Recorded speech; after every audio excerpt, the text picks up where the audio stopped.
Hello दोस्तों आज हम बात करेंगे एक बहुत ही इम्पोर्टेंट और सेंसिटिव टॉपिक पर। ऑटिज्म के क्षेत्र में काम कर रहे प्रोफेशनल्स के बारे में, तरह तरह के प्रोफेशनल्स और उनके बीच में फर्क क्या है। मुख्यतः ऑटिज्म में child psychologist, therapist, occupational therapist, speech therapist, child psychiatrist, इस तरह के प्रोफेशनल्स के बारे में हम लोग सुनते हैं। मगर इन सब में फर्क क्या है, तो चलिए शुरू करते हैं। सबसे पहले समझते हैं कि चाइल्ड साइकोलॉजिस्ट क्या करते हैं। चाइल्ड साइकोलॉजिस्ट का रोल क्या होता है। चाइल्ड साइकोलॉजिस्ट वो प्रोफेशनल्स होते हैं जो चाइल्ड साइकोलॉजी में अपना कोर्स करते हैं और वो ये देखते हैं कि बच्चे का इमोशनल और कॉग्निटिव डेवलपमेंट सही दिशा में जा रहा है कि नहीं।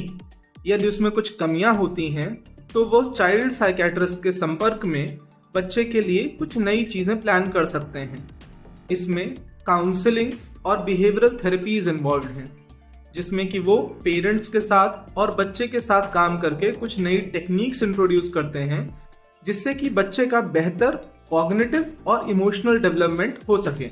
आगे हम समझते हैं कि अलग अलग थेरेपिस्ट्स, जैसे हम लोग समझते हैं occupational therapists, speech therapists, complementary या फिर ऑल्टरनेटिव मेडिसिन के थेरेपीज जैसे कि massage therapists, music therapists. Therapists का रोल क्या होता है। थेरेपिस्ट्स वो प्रोफेशनल होते हैं जो कि एक पर्टिकुलर टेक्निक में मास्टरी करते हैं, कि वो ऑक्यूपेशनल थेरेपी या स्पीच थेरेपी या सेंसरी इंटीग्रेशन थेरेपी के बारे में पढ़ाई करते हैं और उसको ऑटिज्म से पीड़ित बच्चे के साथ इंटीग्रेट करने की कोशिश करते हैं। थेरेपिस्ट्स मदद करते हैं बच्चे को day to day life skills सीखने में।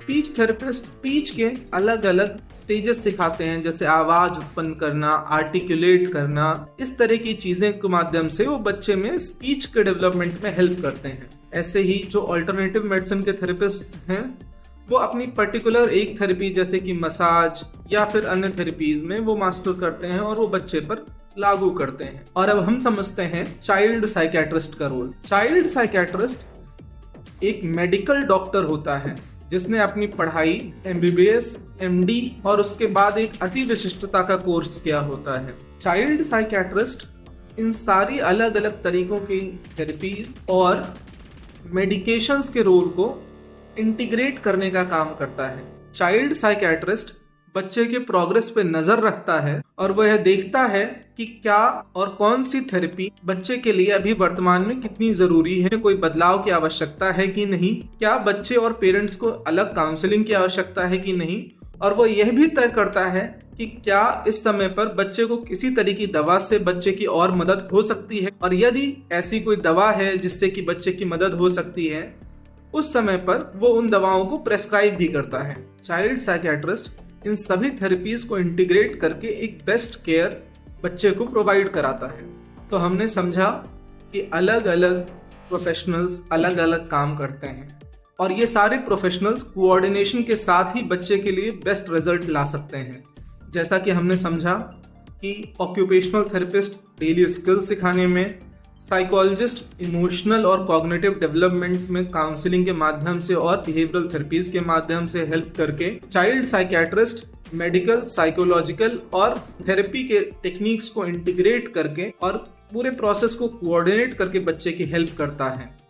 इस वजह से चाइल्ड साइकियाट्रिस्ट के साथ लगातार फॉलोअप में बने रहने से बच्चे को बेस्ट मैनेज्ड केयर मिल पाती है। हमें ये चीज समझने की जरूरत है कि इनमें से कोई भी टेक्निक ऑटिज्म में एकाएक बदलाव नहीं लाती है।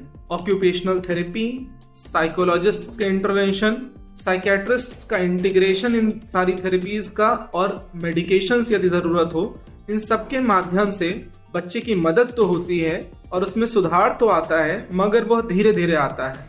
तो सबसे ज्यादा जरूरी है कि हम धैर्य रखें, समय से बच्चे को बार बार दिखाते रहें, जिससे कि बच्चे के लिए बेस्ट केयर उपलब्ध कराई जा सके।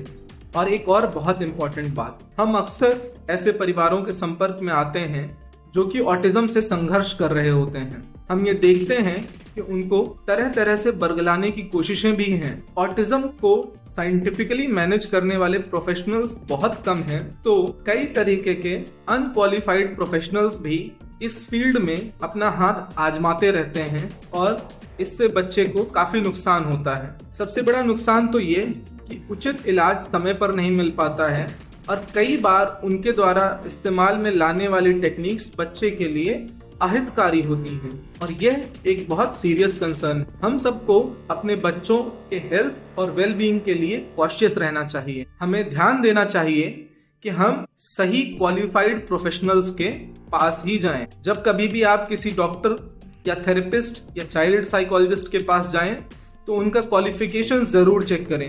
एक क्वालिफाइड प्रोफेशनल कभी भी अपनी क्वालिफिकेशंस शो करने में कतराएगा नहीं। आप ये सारी क्वालिफिकेशंस इंटरनेट पर सर्च करके देख भी सकते हैं क्या ये वास्तविक तौर पर इलाज के लिए ट्रेंड हैं। यदि आप उन क्वालिफिकेशंस को परख ना पाएं तो आप किसी क्वालिफाइड डॉक्टर के पास जाएं और इन क्रेडेंशियल्स को जांचें। ऑटिज्म एक ऐसी स्थिति है जिसमें काफी लंबा इलाज कराने की आवश्यकता पड़ती है, जो कि आर्थिक रूप से भी काफी बर्डनसम होता है। ऐसी स्थिति में हमें ध्यान देना चाहिए कि हमारी फाइनेंशियल रिसोर्सेस, हमारा फिजिकल इनपुट और बच्चे का समय, ये कहीं पर हम वेस्ट ना करें। मैं उम्मीद करता हूं कि आपको ये वीडियो पसंद आया होगा। अगर आपको कोई कंफ्यूजन है तो कमेंट्स में जरूर पूछिए। इस वीडियो को अपने फ्रेंड्स, अपनी फैमिली के साथ शेयर करें जिससे कि ज्यादा से ज्यादा इसका प्रसार हो सके और जरूरतमंदों के पास ये पहुंच सके। ऑटिज्म की कंडीशन के लिए हमेशा सही और समय से इलाज कराएं। धन्यवाद।